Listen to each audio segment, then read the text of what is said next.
Hello friends, आप सभी लोगों का स्वागत है आपके अपने YouTube channel math classes with Javed sir में। तो आज की क्लास में हम लोग डिस्कस करने वाले हैं 2 से 4 जुलाई के इम्पोर्टेंट करंट अफेयर्स को। तो आप इस पूरे सेशन को लास्ट तक जरूर देखिएगा। और अगर आप हमारे वीडियो को पहली बार देख रहे हैं तो चैनल को सब्सक्राइब करना ना भूलें, ताकि हमारे द्वारा कुछ भी अपडेट किया जाए उसका नोटिफिकेशन आपको सबसे पहले मिल सके। और इस वीडियो का पीडीएफ आपको हमारे टेलीग्राम चैनल पे मिल जाएगा, जिसका लिंक वीडियो के डिस्क्रिप्शन में दिया गया है। आप उसे वहाँ से इजीली डाउनलोड कर सकते हैं। तो चलिए आज के सेशन को करते हैं स्टार्ट। तो सेशन को स्टार्ट करने से पहले पिछले दिन के करंट अफेयर्स का रिवीजन कर लेते हैं, जिसमें पिछले दिन हम लोगों ने पढ़ा था रिसर्च एंड एनालिसिस विंग्स का प्रमुख किसे नियुक्त किया गया है, तो पराग जैन को। एशियाई अवसंरचना निवेश बैंक का नया अध्यक्ष किसे नियुक्त किया गया है, तो जू जीआई को। भारत का पहला एआई संचालित स्मार्ट ट्रैफिक सिस्टम कहाँ लॉन्च किया गया है, तो दिल्ली में। किस भारतीय एयरलाइन को दुनिया की तीसरी सबसे अच्छी कम लागत वाली एयरलाइन का दर्जा दिया गया है, तो इंडिगो एयरलाइन को। देश की सबसे बड़ी Gatishakti multi modal cargo terminal का उद्घाटन कहाँ किया गया है, तो हरियाणा में। हाल ही में जारी ग्लोबल लिवेबिलिटी इंडेक्स 2025 में शीर्ष पर कौन है, तो कोपेनहेगन, जो डेनमार्क में स्थित है। क्यूएस वर्ल्ड यूनिवर्सिटी रैंक 2026 में किस भारतीय संस्थान को सर्वश्रेष्ठ शिक्षण संस्थान चुना गया है, तो आईआईटी दिल्ली को।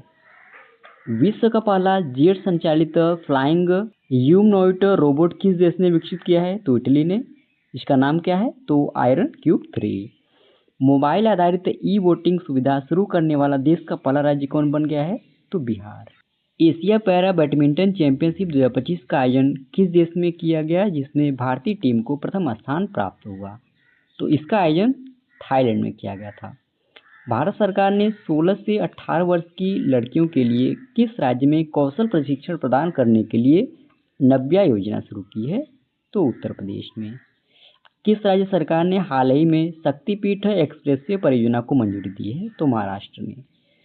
28 जून 2025 को भारत के 9वें प्रधानमंत्री पीवी नरसिम्हा राव की कौन सी जयंती मनाई गई है, तो 104वें क्रम की इनकी जयंती मनाई गई है। हाल ही में बोनालू उत्सव कहाँ मनाया गया है, तो तेलंगाना में। अब चलिए हम लोग आज के सेशन को कवर कर लेते हैं, जिसमें आज का पहला प्रश्न है, जुलाई 2025 में उत्तर प्रदेश के पहले आयुष विश्वविद्यालय का उद्घाटन कहाँ किया गया, तो इसका सही विकल्प हो जाएगा डी, यानी गोरखपुर। तो अभी राष्ट्रपति द्रौपदी मुर्मू ने गोरखपुर में उत्तर प्रदेश के पहले आयुष विश्वविद्यालय का उद्घाटन किया, जिसका नाम महायोगी गुरु गोरखनाथ आयुष विश्वविद्यालय है। और इसे 268 करोड़ रुपए की लागत से तैयार किया गया है। इसके उद्देश्य की अगर हम बात करें तो आयुष चिकित्सा पद्धतियों, आयुर्वेद, योग, होम्योपैथी को बढ़ावा देना इसका उद्देश्य है। तो अभी आप लोगों को इस प्रश्न में याद रखना है कि अगर आपसे पूछा जाए कि उत्तर प्रदेश के पहले आयुष विश्वविद्यालय का उद्घाटन कहाँ पर किया गया, तो आपको ध्यान रखना है गोरखपुर में, जिसका नाम महायोगी गुरु गोरखनाथ आयुष विश्वविद्यालय है। और इसका उद्घाटन किसने किया है, तो यह भी आप लोगों को याद रखना है, राष्ट्रपति द्रौपदी मुर्मू ने। अच्छा, क्वेश्चन हमारा उत्तर प्रदेश राज्य से संबंधित था, तो हम लोग उत्तर प्रदेश के बारे में भी जान लेते हैं। उत्तर प्रदेश की स्थापना 24 जनवरी 1950 में राजधानी लखनऊ, पहली राजधानी थी आगरा। वर्तमान मुख्यमंत्री यहाँ के हैं योगी आदित्यनाथ, और उत्तर प्रदेश के पहले मुख्यमंत्री थे गोविंद बल्लभ पंत। और उत्तर प्रदेश की पहली महिला मुख्यमंत्री थी सुचेता कृपलानी। यहाँ के वर्तमान राज्यपाल हैं श्रीमती आनंदीबेन पटेल। पहले राज्यपाल थे औरंगजेब फिरोज शाह मोदी। पहली महिला राज्यपाल थी सरोजनी नायडू।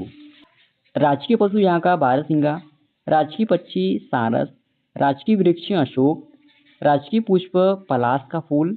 लोकसभा सीटों की संख्या उत्तर प्रदेश में 80, राज्यसभा सीटों की संख्या 31, कुल जिलों की संख्या यहाँ पर 75 है, और कुल मंडलों की संख्या है 18। और ये है उत्तर प्रदेश राज्य का मैप। अगला प्रश्न है, विश्व आर्थिक मंच के ऊर्जा संक्रमण सूचकांक 2025 में भारत किस स्थान पर है, तो इसका सही विकल्प हो जाएगा डी, यानी 71वें। तो वर्ल्ड इकोनॉमिक फोरम की एनर्जी ट्रांजिशन इंडेक्स 2025 रिपोर्ट में भारत को यह 118 देशों में से 71वां स्थान प्राप्त हुआ है।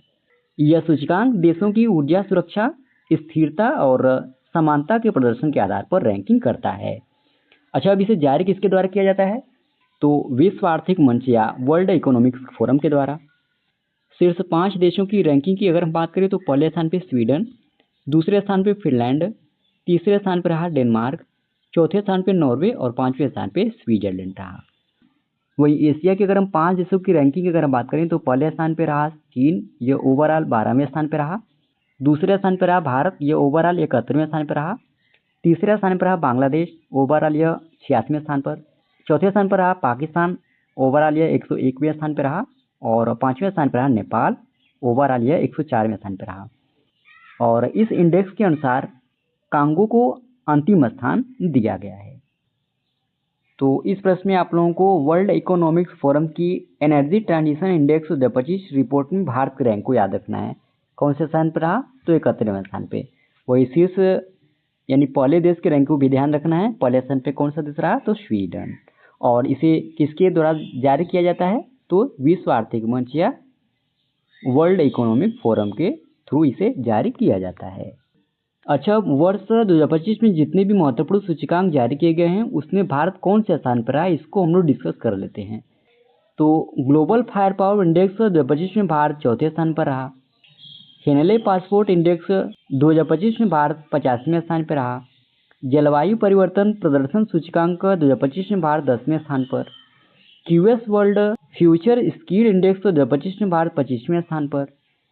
फोर्ब्स ने 2025 के लिए दुनिया के सबसे शक्तिशाली देशों की सूची जारी की, जो भारत पिछले वर्षों में टॉप 10 में था और इस बार जो रैंकिंग जारी की गई है भारत 12वें स्थान पर खिसक गया है। नीति आयोग के राजकोषीय स्वास्थ्य सूचकांक 2025 के उद्घाटन संस्करण में उड़ीसा शीर्ष पर रहा।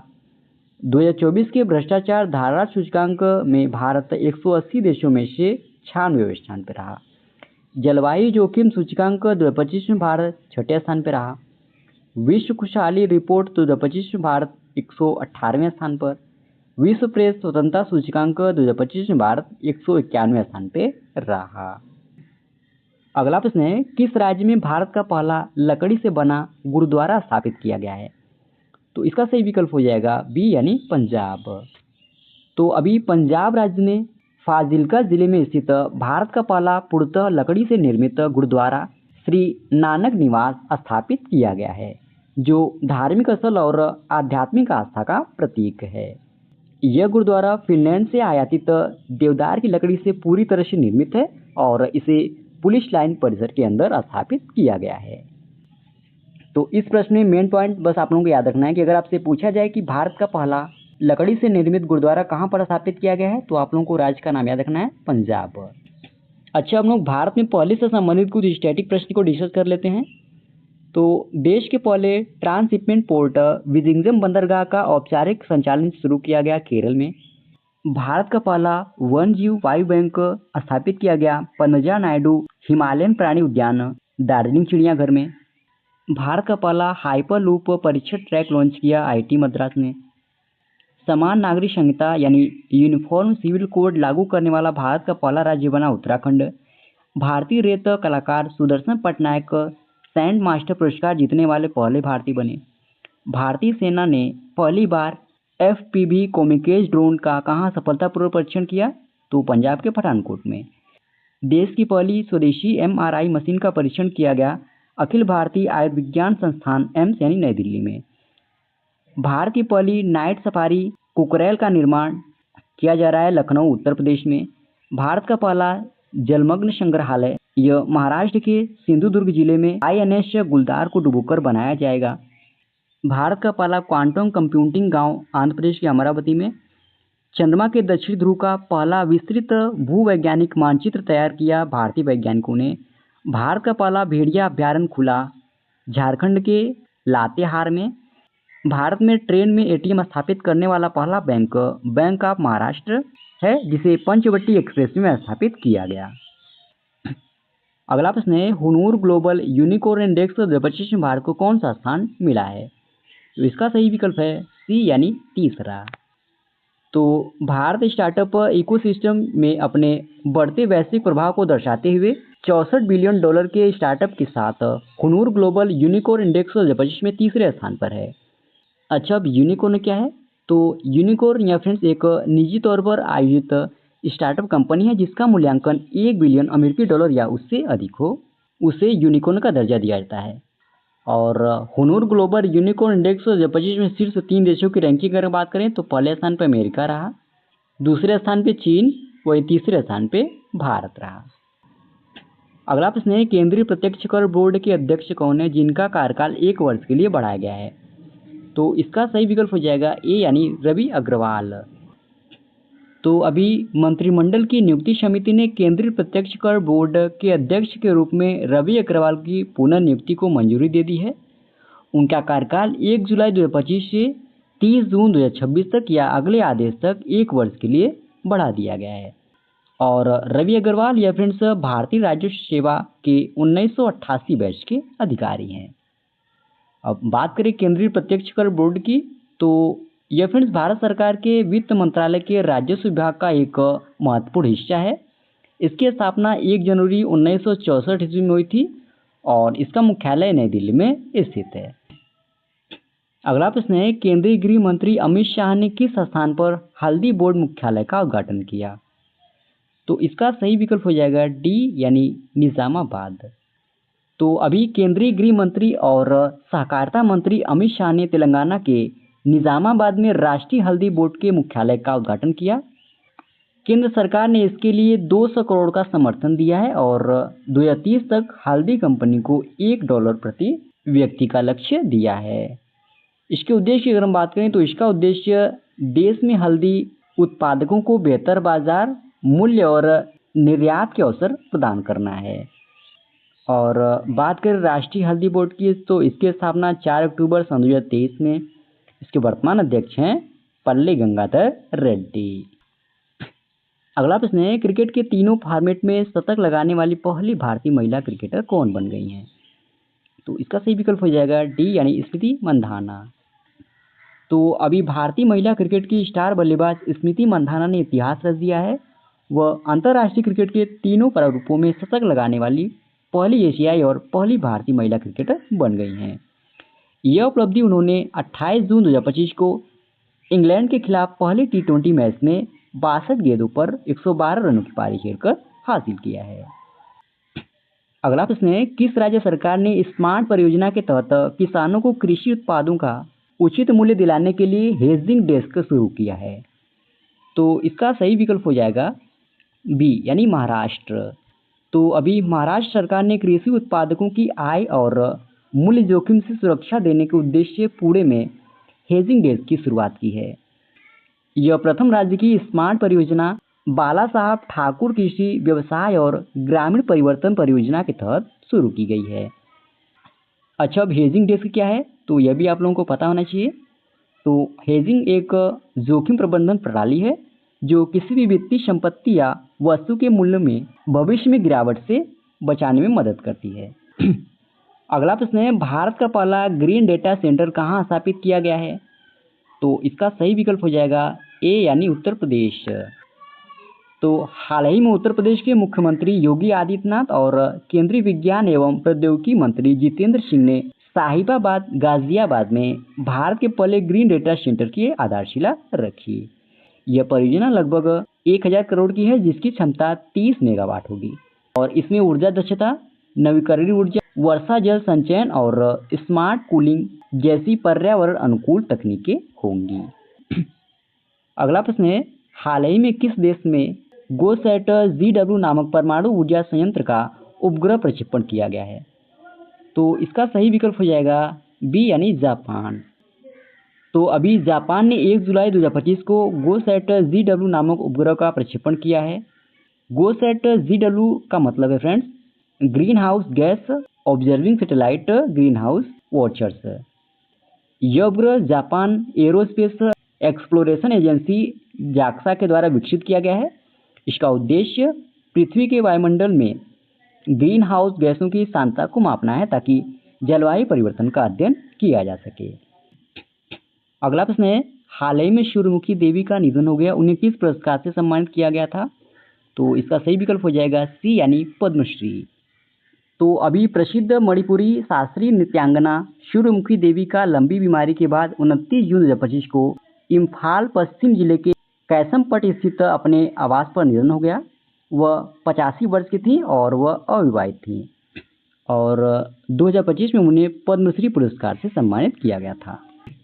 अगला प्रश्न है, हाल ही में पहली आसियान भारत क्रूज वार्ता का आयोजन कहाँ किया गया? तो इसका सही विकल्प हो जाएगा बी यानी चेन्नई। तो अभी केंद्रीय बंदरगाह, नौवहन और जलमार्ग मंत्री श्री सर्बानंद सोनोवाल ने चेन्नई बंदरगाह पर MV एक्सप्रेस पर पहली आसियान भारत क्रूज वार्ता का उद्घाटन किया, जिसका उद्देश्य समुद्री सहयोग को मजबूत करना, क्रूज कनेक्टिविटी में सुधार करना और इंडो पैसिफिक में सतत पर्यटन को बढ़ावा देना है। अच्छा, बात करें आसियान की तो इसका full form association of south east Asian Nations होता है। इसकी स्थापना 1967 में, इसका मुख्यालय जकार्ता इंडोनेशिया में।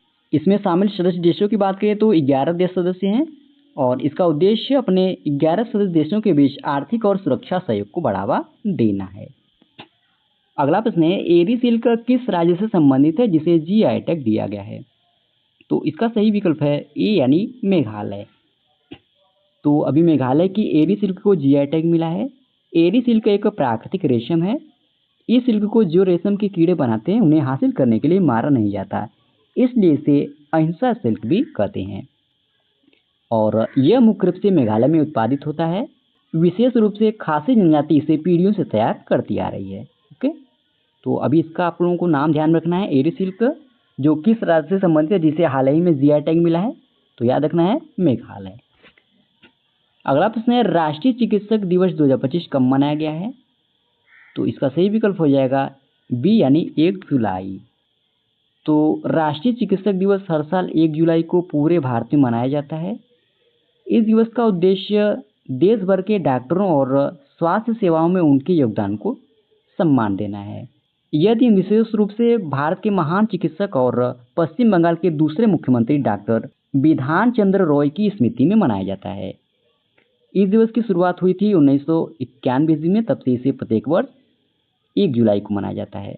2025 के लिए इसके लिए थीम चुनी गई है, मुखौटे के पीछे उपचार करने वालों को कौन ठीक करता है? अगला प्रश्न है, जुलाई 2025 में किसे भारतीय रिजर्व बैंक के नए कार्यकारी निदेशक के रूप में नियुक्त किया गया है? तो इसका सही विकल्प हो जाएगा डी यानी केशवन रामचंद्रन। तो अभी भारतीय रिजर्व बैंक ने केशवन रामचंद्रन को कार्यकारी निदेशक के पद पर नियुक्त किया है। यह नियुक्ति 1 जुलाई 2025 से प्रभावी है और इस नियुक्ति से पहले केशवन रामचंद्रन जोखिम पर्यवेक्षण विभाग में प्रधान मुख्य महाप्रबंधक के रूप में कर्मचारी थे। अगला प्रश्न है, विश्व स्वास्थ्य संगठन यानी WHO द्वारा मलेरिया मुक्त प्रमाणित होने वाला अमेजन क्षेत्र का पहला देश कौन बना है? तो इसका सही विकल्प हो जाएगा सी यानी सूरीनाम। तो अभी विश्व स्वास्थ्य संगठन यानी WHO ने सूरीनाम को आधिकारिक रूप से मलेरिया मुक्त घोषित कर दिया है। सूरीनाम अमेजन क्षेत्र का पहला देश है जिसे यह मान्यता मिली है। इसके साथ ही सूरीनाम जॉर्जिया के बाद 2025 में मलेरिया मुक्त होने वाला दूसरा देश बन गया है और सूरीनाम को यह उपलब्धि 70 वर्षों बाद हासिल हुई है। और आपको बता दें फ्रेंड्स, अब तक दुनिया के 46 देशों और एक क्षेत्र को मलेरिया मुक्त घोषित किया जा चुका है। इसमें अमेरिका क्षेत्र के 12 देश भी शामिल हैं। अगला प्रश्न है, रेल यात्रियों को वन स्टॉप सेवाएं प्रदान करने के लिए रेल वन ऐप किसने लॉन्च किया? तो इसका सही विकल्प हो जाएगा डी यानी अश्विनी वैष्णव। तो अभी फ्रेंड्स, केंद्रीय रेल मंत्री अश्विनी वैष्णव ने 2 जुलाई 2025 को एक नया super app rail one launch किया है जो यात्रियों को रेलवे से जुड़ी सभी डिजिटल सेवाएं एक ही प्लेटफॉर्म पर उपलब्ध कराएगा। इस ऐप को रेलवे सुरक्षा प्रणाली की 40वीं वर्षगांठ के अवसर पर लॉन्च किया गया। अगला प्रश्न है, किस दिन विश्व खेल पत्रकार दिवस मनाया जाता है? तो इसका सही विकल्प हो जाएगा बी यानी 2 जुलाई। तो विश्व खेल पत्रकार दिवस हर साल 2 जुलाई को मनाया जाता है। इस दिवस का मुख्य उद्देश्य खेल पत्रकारों के योगदान को पहचानना और सम्मानित करना है। यह दिवस खेल पत्रकारिता के महत्व और इसकी भूमिका को उजागर करने के लिए मनाया जाता है। पहली बार यह दिवस 1994 में मनाया गया था और 2025 के लिए इस दिवस के लिए थीम रखी गई है, निष्पक्ष खेल को बढ़ावा देना, विश्वसनीयता और प्रभाव के साथ परिचय। अगला प्रश्न है, किस राज्य में राजभवन अन्न धन योजना शुरू की गई है? तो इस योजना की शुरुआत गोवा राज्य में की गई, यानी बी ऑप्शन सही हो जाएगा। अगला प्रश्न है, समुद्री सहायता को बढ़ावा देने के लिए एट सी ऑब्जर्वर मिशन को किस दल द्वारा शुरू किया गया है? तो इसे स्क्वाड द्वारा शुरू किया गया है, यानी ए ऑप्शन सही हो जाएगा। तो स्क्वाड समूह यानी भारत, अमेरिका, जापान और ऑस्ट्रेलिया ने हिंद प्रशांत क्षेत्र में समुद्री सहयोग और पारदर्शिता को बढ़ावा देने के लिए एट सी ऑब्जर्वर मिशन शुरू किया है। इस मिशन का उद्देश्य अवैध, असूचित और अनियमित मछली पकड़ने जैसी गतिविधियों पर नजर रखना और समुद्री डोमेन जागरूकता को बढ़ाना इस मिशन का उद्देश्य है। अगला प्रश्न है, किस स्थान पर विश्व सुपर कबड्डी लीग के पहले संस्करण का उद्घाटन किया जाएगा? तो इसका उद्घाटन दुबई में किया जाएगा, यानी बी ऑप्शन सही हो जाएगा। और कब से कब तक किया जाएगा? तो अगले साल फरवरी मार्च में इसका आयोजन किया जाएगा दुबई में, जिसमें 30 देश भाग लेंगे। अगला प्रश्न है, अंतर्राष्ट्रीय प्लास्टिक बैग मुक्त दिवस कब मनाया जाता है? तो यह दिवस हर साल 3 जुलाई को मनाया जाता है, यानी सी ऑप्शन सही हो जाएगा। और यह फ्रेंड्स एक वैश्विक पहल है जिसका उद्देश्य प्लास्टिक बैग के उपयोग को खत्म करना है। ओके। अगला प्रश्न है, हाल ही में प्रसिद्ध मनोवैज्ञानिक जादूगर बीवी पट्टाभिराम का निधन कितने वर्ष की आयु में हुआ है? तो इसका सही विकल्प हो जाएगा ए, यानी 75 वर्ष। तो अभी फ्रेंड्स बीवी पट्टाभिराम जो कि एक प्रसिद्ध मनोवैज्ञानिक, व्यक्तित्व विकास प्रशिक्षक, जादूगर और लेखक थे, जिनकी मृत्यु 75 वर्ष की आयु में हुई है। और उनका निधन 30 जून 2025 को हैदराबाद में दिल का दौरा पड़ने से हुआ है। अगला प्रश्न है, जुलाई 2025 में संयुक्त राष्ट्र सुरक्षा परिषद का अध्यक्ष किसे नियुक्त किया गया है? तो पाकिस्तान को नियुक्त किया गया है, यानी ए ऑप्शन सही हो जाएगा। इसको आप लोग गूगल नाने को समझिएगा, बस आप लोगों को इतना जानते रहना है कि अभी संयुक्त राष्ट्र सुरक्षा परिषद का अध्यक्ष पाकिस्तान को नियुक्त किया गया। ओके। तो इसी प्रश्न के साथ ही फ्रेंड्स ये आज का हमारा डेली करंट अफेयर्स का सेशन समाप्त होता है। आशा करते हैं आज का आपको सेशन अच्छा लगा होगा। और इस वीडियो का PDF आपको हमारे टेलीग्राम चैनल पे मिल जाएगा, जिसका लिंक वीडियो के डिस्क्रिप्शन में दिया गया है। आप उसे वहां से इजीली डाउनलोड कर सकते हैं।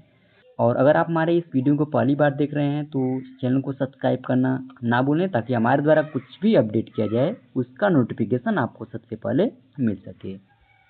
और इस वीडियो में लास्ट तक बने रहने के लिए धन्यवाद। आज के लिए इतना ही। जय हिंद, वंदे मातरम।